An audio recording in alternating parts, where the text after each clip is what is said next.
안녕하세요. 엄스쿨 매일 성경 읽기 사도행전 말씀 묵상 함께 합니다. 17번째 내용입니다. 다른 내용들도 참 감동적이었는데 저는 이 부분에서 참 큰 은혜를 받았습니다. 그 은혜가 잘 공유될 수 있으면 좋겠습니다. 10장 1절에서 23절인데요. 고넬료 이야기입니다. 앞장서서 일하시는 하나님이 지금 나를 어디로 이끌고 계실까? 이런 제목으로 함께 좀 살펴보겠습니다.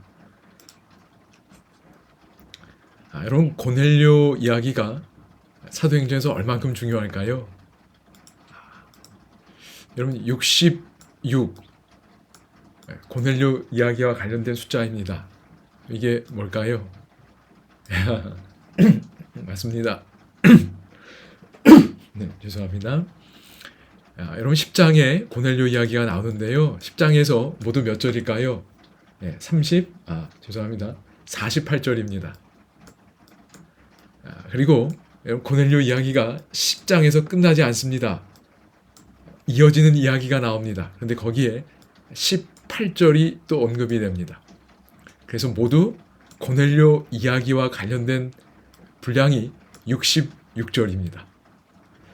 여러분, 누가가 고넬료 이야기를 얼마나 중요하게 다루고 있는지 여기 절수만 봐도 저희가 알 수 있습니다. 66절이나 다루고 있어요.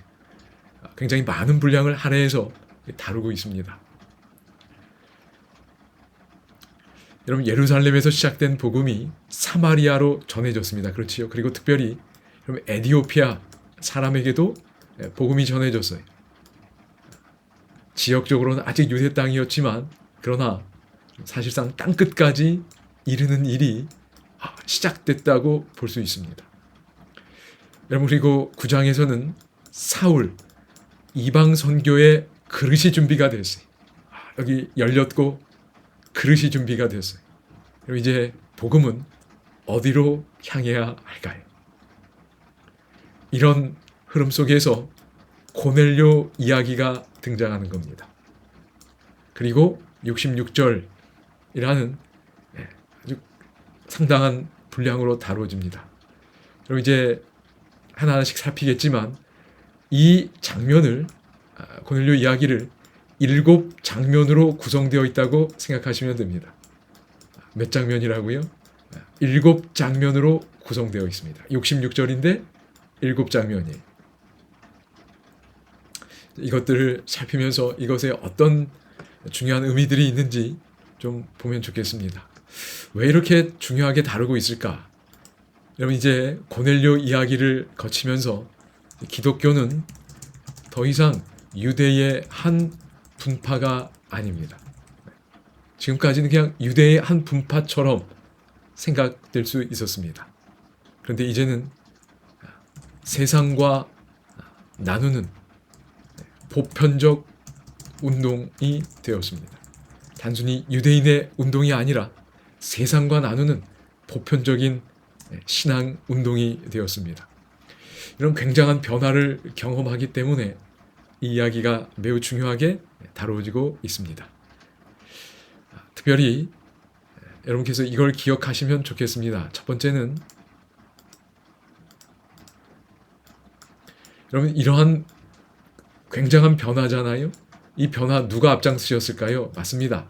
하나님이 앞장서셔서 이방인이 교회로 들어올 수 있도록 하셨습니다. 하나님이 앞장서셨어요. 두 번째,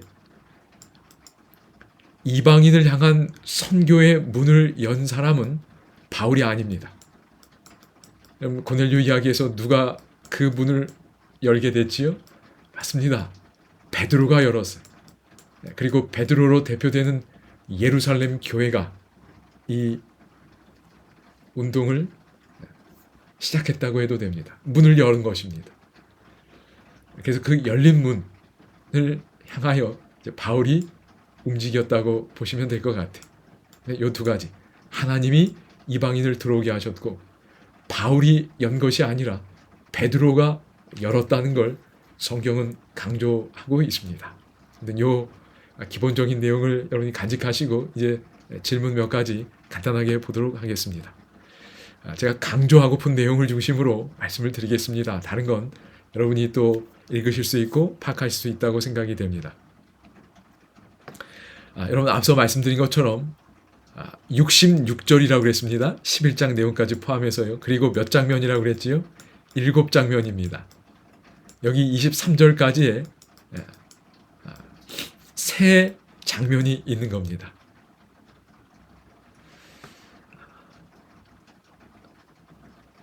여러분 여기 1절에서 8절은 어떤 장면일까요? 이렇게 정리해 볼 수 있을 것 같아요.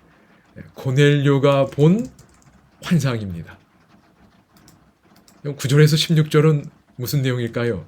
베드로가 본 환상입니다. 그리고 17절에서 23절은 고넬료가 보낸 사람들이 베드로가 머무는 곳에 도착하지.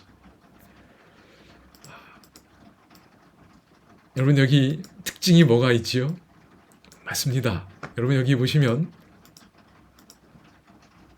환상이 계속 언급되고 있어요. 첫 번째는 누가 봤어요? 고넬료가 봤습니다. 이방인이 봤어요. 그 다음엔 베드로가 봤습니다.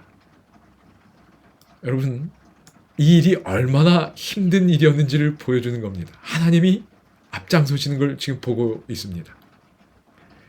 여러분 이게 왜 이렇게 힘든 일이었는가? 여러분 여기 이런 도식이 맞는지 모르겠는데 여러분 이 안에 유대인 그리스도인들이 있습니다. 그리고 이 바깥에 이방인들도 여기 있습니다. 근데 이제 이들이 교회라고 하는 안으로 들어와야 됩니다. 이게 쉬울까요? 유대인들이 이들을 들어오라고 초청하는 게 쉬웠을까요? 결코 쉽지 않아요. 이방인들도 이 바깥에 있는 사람들도 이 안으로 들어가야지라고 생각할 수 있었을까요? 쉽지 않은 겁니다. 그래서 하나님이 환상을 통해 지금 앞장서고 있는 겁니다. 내부자들이 이 안에 있는 사람들이 이 바깥에 있는 사람을 받아들이는 일이 일어나는 거예요. 쉽지 않은 일이 일어났습니다. 그래서 이렇게 세 부분으로 여러분 좀 정리하시면 좋겠습니다. 제가 다시 한번 이걸 좀 강조하고 싶습니다. 여러분 이제 1절에 보시면 누가 소개가 되나요? 첫 장면을 좀 잠깐 보겠습니다. 가이사랴에 고넬료라 하는 사람이 있으니 군대 백부장입니다. 그렇지요? 2절에 그를 소개합니다. 경건하고 하나님을 경외하고 백성을 많이 구제했습니다. 그리고 하나님께 항상 기도했습니다. 그런데 3절에 환상을 보여주시지. 그 내용 여러분이 보시면 좋겠습니다. 여러분 고넬료라 하는 사람이 교회 공동체, 신앙 공동체에 어떻게 들어오게 되지요? 그래서 이 환상이라는 말을 저희가 이런 단어와 비교해 볼 수 있을 것 같아요. 이 의미가 무엇인가? 여러분 고넬료가 단순히 능동적으로 선택한 것이 아니다는 겁니다. 고넬료가 영웅적으로 결정한 것 아니다는 겁니다. 그것이 아니다. 그럼 어떻게 한 거예요? 하나님이 이끄신 겁니다. 환상, 장면을 보여주신 거예요. 여러분 이 사도행전 10장의 고넬료 이야기는 하나님이 보여주신 비전으로 본격적으로 시작합니다. 여러분 이 간격, 이 장벽이 어마어마한 겁니다. 이게 절대 이 간격을 넘어설 수 없는데 이 갈등 상황 속에서 하나님이 주도적으로 비전을 보여주면서 시작되는 거예요. 여러분 고넬료도 베드로도 다 어떤 사람들이냐면 수동적인 배우입니다. 적극적으로 나 들어가야지, 맞아들여야지 이렇게 못했어요. 하나님이 이끄신 겁니다. 하나님의 비전이 이야기를 시작하신 거예요. 이들은 하나님이 이끄셨고 이들은 따라갔습니다. 여러분 하나님이 지금 나를 어디로 이끌고 계실까? 오늘 우리의 삶 속에서도 여러분 이거 정말 상상하기 힘든 일이었습니다. 근데 하나님이 비전을 보여주며 이끄시는 거예요. 오늘 우리에게도 하나님이 이끌길 원하시는 방향이 있으리라 생각이 됩니다. 여러분, 성경 이야기를 통해서 하나님의 비전을 보실 수 있기를 바랍니다. 그리고 우리는 그저 믿음으로 반응하며 따라가는 겁니다. 그렇게 따라가다 보면 놀라운 이야기 속에 우리가 참여하고 있는 걸 확인할 수 있으리라 믿습니다. 고넬료도 베드로도 그렇게 이끌렸다는 것, 여러분 생각하시면 좋겠습니다. 하나님이 우리가 보지 못하는 큰 그림을 보시며 오늘도 우리를 이끌고 계실 것입니다. 이게 제가 먼저 오늘 첫 시간에 강조하고픈 내용입니다. 이제 2번 질문으로 갑니다. 여러분, 가이사랴에서 욥바, 베드로가 머물고 있던 욥바, 그리고 고넬료가 머물던 가이사랴, 약 50km 정도가 된다고 합니다. 여러분, 고대에 꽤 먼 거리지요. 전혀 모르던 두 사람이 만났어요. 어떻게 만날 수 있었지요? 여러분, 하나님이 이끄신 겁니다. 환상 보여주고, 여기도 환상 보여주고, 그리고 누굴 찾아가라고 이야기하십니다. 그렇지요? 그 내용들 여러분이 확인하실 수 있다고 생각이 됩니다. 하나님이 만나게 하시는 거예요.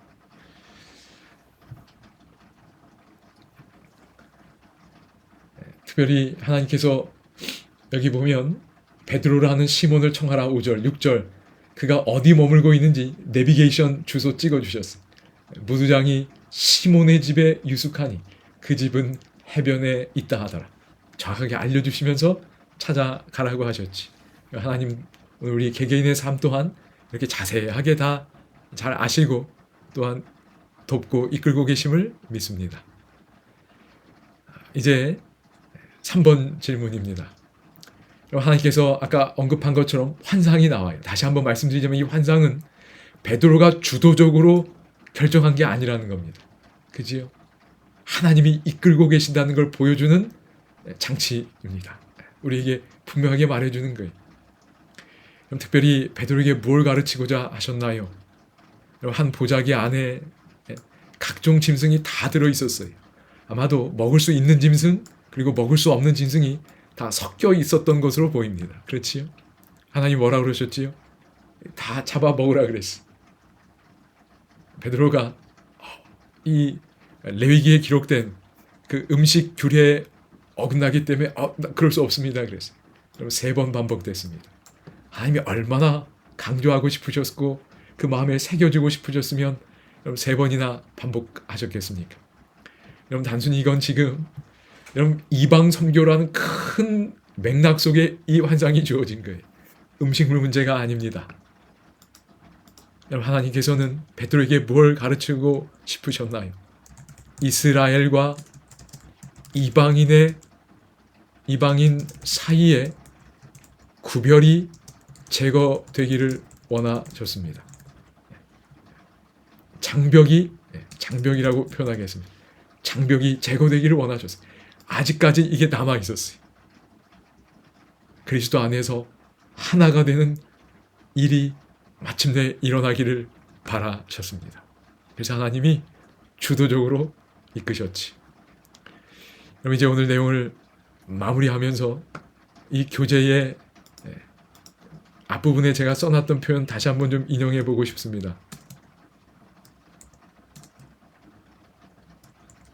God is on the move. 하나님이 뭐 하시는 거예요? 움직이시는 겁니다. 하나님의 환상을 통해 지금 하나님의 교회를 새로운 차원으로 이끌어가고 계시는 거예요. 이스라엘과 이방인이 그리스도 안에서 장벽이 완전히 무너지고 하나가 되는 그 차원으로 이끌고 계십니다. 환상을 통해 고넬료도 베드로도 이끌고 계세요. 하나님이 오늘도 우리의 삶을 이끌고 계십니다. 여러분, 저희가 그 하나님의 비전을 보고 이야기를 듣고 따라갈 수 있게 되기를 소망해 봅니다. 하나님은 오늘도 우리의 삶을 이끄십니다. 그분의 이야기에 참여할 수 있게 되기를 소망합니다. 그래서 우리는 주의 움직이는 교회라는 이 찬양, 예전에도 한번 들려드렸지만 또 다른 버전으로 다시 한번 들려드립니다. 이게 주제가처럼 우리의 마음속에 잘 각인되면 좋겠습니다. 감사합니다.